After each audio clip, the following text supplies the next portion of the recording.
नमस्कार प्रोग्रामर्स, एक बार फिर से स्वागत है सुशील यूट्यूब चैनल पे।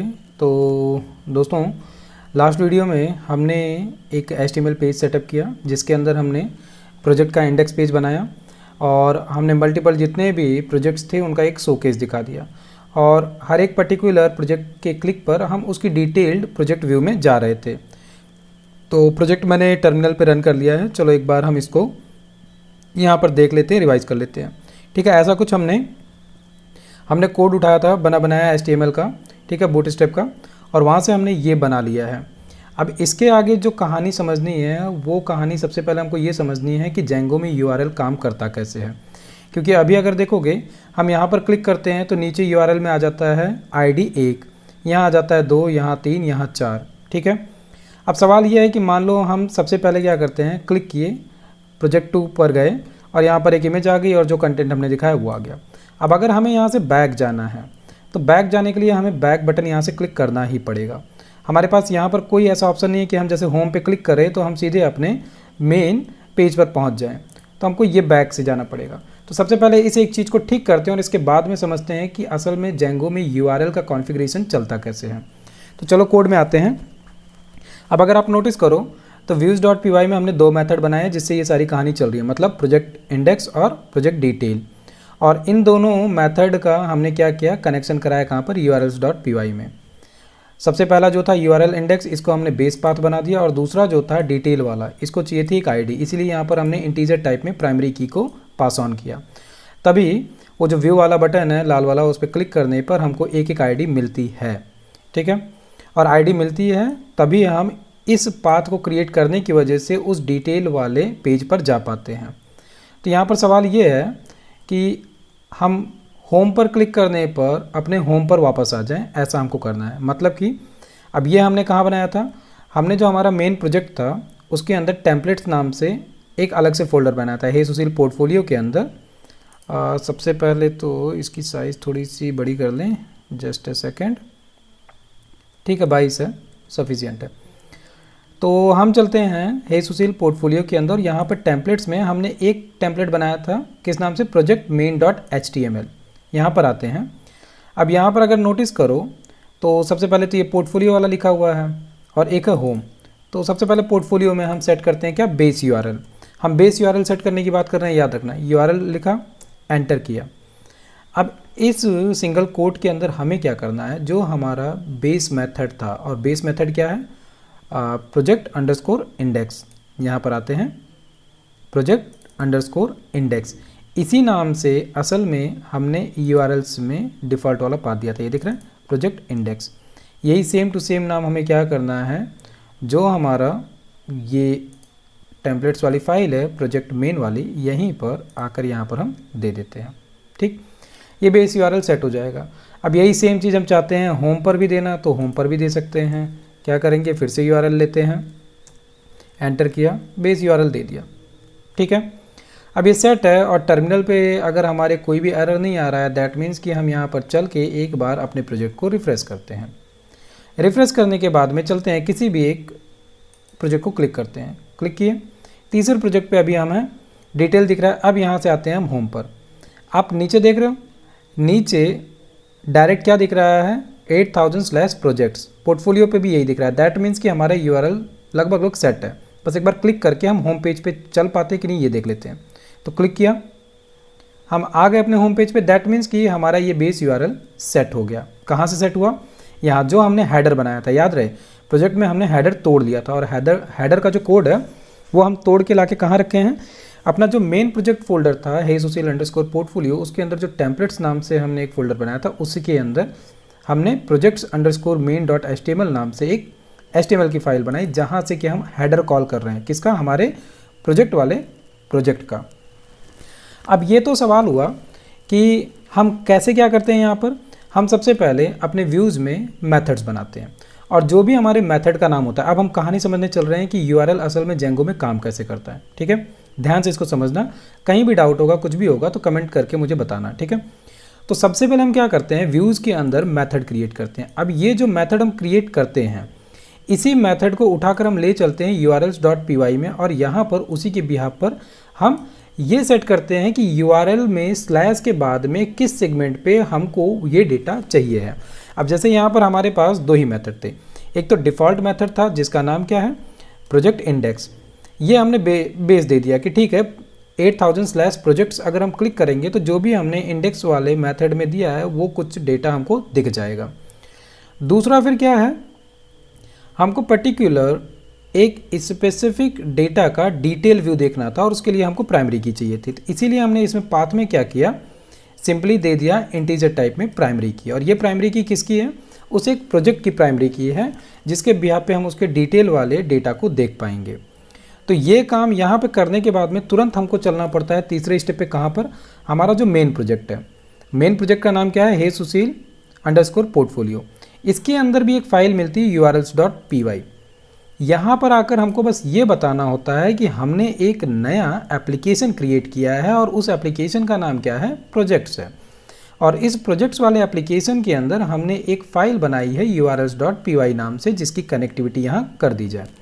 इतना होने के बाद में हमारे सारे URL चलना चालू हो जाते हैं। लेकिन अब सवाल ये उठता है कि हम यहाँ पर स्लैश के बाद में क्या क्या चीज़ें दे सकते हैं। तो इसके लिए सिंपली हम चलते हैं जेंगो के जो डॉक्यूमेंटेशन हमको मिलता है वहाँ पर। इसका थोड़ा सा जूम आउट कर देते हैं ताकि आपको अच्छे से दिखे। बाकी इसका जो URL है वो मैं डिस्क्रिप्शन में दे दूंगा, आप इसको और अच्छे से समझना, क्योंकि मैं यहाँ पर आपको कंफ्यूज नहीं करूँगा, सिंपल छोटी छोटी बातें बताऊँगा, थोड़ा सा आपको आइडिया हो जाए। बाकी आपका इंटरेस्ट आता है तो आप इस पर आकर खुद से एक बार क्या करना, चेक कर लेना, देख लेना, पढ़ लेना। कहीं डाउट होगा तो मुझे कमेंट करके बताना, कोशिश करूँगा आंसर देने का। तो इन्होंने नाम दिया इसको URL डिस्पैचर। दैट मीन्स कि हमारा जो भी URL है उसका पैटर्न कैसे कैसे करके क्रिएट होता है। अब जैसे हम URL पैटर्न की बात कर रहे थे, यहाँ पर हम देख सकते हैं इन्होंने क्या किया है, docs.django project.com। अब ये पहली चीज़ तो एक सब डोमेन है। सब डोमेन के साथ में इन्होंने यहाँ पर स्लैश दिया कि ये हम इंग्लिश में पढ़ रहे हैं तो इन्होंने एक पैरामीटर दिया EN। इसके बाद में इन्होंने फिर क्या दिया, एक पैरामीटर कि ये कौन सा जेंगो का वर्जन है, 4.0 है। उसके बाद में इन्होंने दिया कि ठीक है टॉपिक्स के बाद में टॉपिक भी क्या है, HTTP के अंदर भी क्या है, URLs। दैट मीन्स कि आप देख रहे हो इनके मेन प्रोजेक्ट के अंदर ये हमको 5 लेयर अंदर तक लेकर गए हैं। इसको समझ लो कि एक आईडी हो गई, ये एक आईडी हो गई, ये एक आईडी हो गई, ये और ये। तो इसी तरीके से URL का कॉन्फ़िगरेशन होता है जिसको हम यहाँ पर देखने चल रहे हैं। तो असल में हम यहाँ पर बहुत ज़्यादा चीज़ें नहीं देखेंगे। सबसे पहली चीज़ आपने देखी होगी कि जेंगो में हम जब भी URL से कम्युनिकेशन की बात करते हैं तो हम क्या करते हैं, अपने urls.py के अंदर सबसे पहले तो एक लाइब्रेरी को कॉल करते हैं जो कि जेंगो की है। उसका नाम क्या है, URLs में से हम एक मॉड्यूल निकाल के लाते हैं पाथ, और इसी के बाद में सारी कहानी चालू होती है। अब यही पाथ हमको हमारे प्रोजेक्ट वाले फोल्डर के अंदर भी चाहिए होता है, और यही चीज़ हमको मिलती है हमारा जो मेन प्रोजेक्ट है उसके अंदर भी जो URLs है वहाँ पर भी हमको ये चाहिए होता है पाथ। ठीक है, तो ये असल में क्या है, HTTP रिक्वेस्ट की कनेक्टिविटी के लिए हमको वो मॉड्यूल चाहिए होता है। इसके बाद में यहाँ पर ये कई सारी डिटेल दी गई है, आप इसको पढ़ना, थोड़ा सा समझना। हम डायरेक्ट चलते हैं कि कितने तरीके के पैरामीटर्स हम दे सकते हैं। अब यहाँ पर इन्होंने कुछ एग्जांपल दिया हुआ है। जैसे अभी हमने क्या किया, हमने डायरेक्ट इंटीजर पास किया था, ये दिख रहा है इंटीजर। इसी तरीके से हमने INT में एक प्राइमरी की पास की थी। इन्होंने क्या किया, इन्होंने यहाँ पर अगर पहले वाले में देखें तो आर्टिकल में सीधे इन्होंने एक ईयर पास किया 2003। फिर दूसरा वाला जो है आर्टिकल्स में इन्होंने एक इंटीजर टाइप का ईयर पास किया। अब जैसे ये 2003 है लेकिन ये इंटीजर टाइप का है, ऐसा पास किया। फिर तीसरे वाले में इन्होंने क्या किया कि ठीक है इंटीजर में ईयर भी पास किया, उसके बाद में एक नेक्स्ट पैरामीटर में इन्होंने मंथ भी पास किया। तो ये अब आपके ऊपर है कि कितना करना चाहते हो। वैसे यहाँ पर इन्होंने दिया कि आर्टिकल के बाद में इंटीजर में ईयर भी लिया, इंटीजर में मंथ लिया, इसके बाद में स्लग, मतलब कि कोई स्ट्रिंग या स्ट्रिंग के साथ में उसके अंदर कुछ डिजिट्स भी जुड़े हुए हों, कुछ स्पेशल कैरेक्टर्स वगैरह भी जोड़ कर ये स्लग बनाकर दे सकते हैं।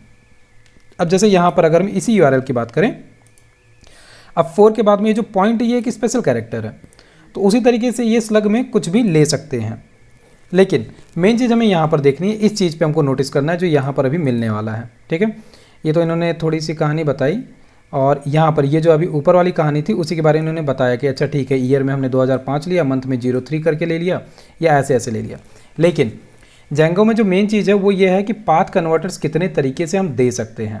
तो आपको अगर याद होगा जब हम डेटाबेस की बात कर रहे थे तभी मैंने बताया था कि हालांकि पाइथन या PHP जैसी लैंग्वेजेस जो हैं वो लूज कपल्ड लैंग्वेज है, मतलब कि इसमें हमको डेटा टाइप डिफाइन करना नहीं होता, लेकिन डेटाबेस में जब हम आते हैं तो वहाँ पर हमको डेटा टाइप और डेटा का कितना लेंथ होगा वो सारी चीज़ें देनी होती हैं। वैसे ही जब हम यहाँ पर जेंगो में पाथ कन्वर्टर्स की बात कर रहे हैं तो यहाँ पर भी कुछ स्पेसिफिक टाइप के ही डेटा को हम URL में दे सकते हैं। जैसे सबसे पहली चीज़ हम क्या पास कर सकते हैं, स्ट्रिंग। अब स्ट्रिंग हम किसके बाद में, एक स्लैश के बाद में ही देंगे, जैसे यहाँ पर है। अब ये EN एक स्ट्रिंग है, टॉपिक्स एक स्ट्रिंग है, HTTP एक स्ट्रिंग ही है, तो हम स्ट्रिंग पास कर सकते हैं। कोई इंटीजर नंबर पास कर सकते हैं, स्लग पास कर सकते हैं। स्लग का मतलब अब जैसे ये दिख रहा है, building your first Django site. अब अगर आप नोटिस करो तो बिल्डिंग एक प्योर स्ट्रिंग है, बट ये फर्स्ट के अंदर एक इंटीजर भी है और 2 कैरेक्टर भी है। इसी तरीके से स्लग होता है। UUID मतलब कि हम कुछ इनक्रिप्टेड कोड भेजना चाहते हैं जिसके अंदर मल्टीपल डिजिट्स होंगे, मल्टीपल स्मॉल या कैपिटल लेटर में अल्फ़ाबेट्स भी होंगे, या फिर हम पाथ भेज सकते हैं। ठीक है, तो ये 4 चीज़ें जो हैं, 5 चीज़ें, इन्हीं से हमारा पूरा पैटर्न बनता है।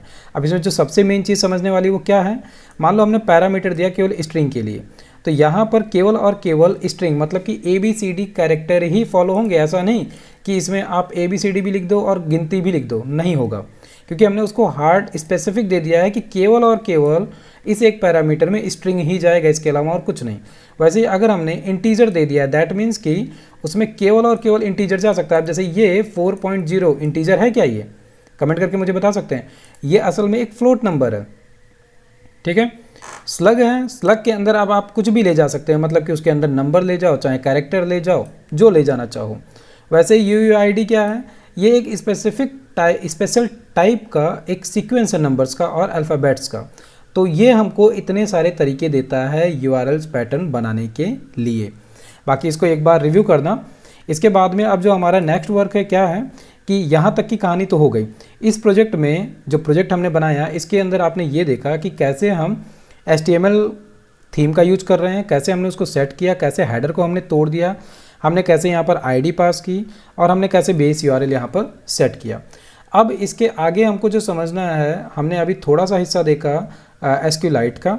अब हम प्रॉपर एक पूरा ब्लॉग की वेबसाइट बनाएंगे जिसके अंदर हम ब्लॉग क्रिएट भी करेंगे, एडमिन पैनल देखेंगे। एडमिन पैनल जो जेंगो का हमको मिलता है उसके अंदर से हम कैसे कैटेगरीज वगैरह, पोस्ट वगैरह क्रिएट करेंगे, उसको वहाँ से हम एडमिन के यूज़र भी बना सकते हैं, अलग अलग तरीके के यूज़र्स बना सकते हैं। बहुत सारा काम बहुत ही आसान हो जाएगा अगला जो हमारा एप्लीकेशन है उसके अंदर, और उस एप्लीकेशन के अंदर बहुत सारे कन्फ्यूजन आपके दिमाग से दूर होने वाले हैं।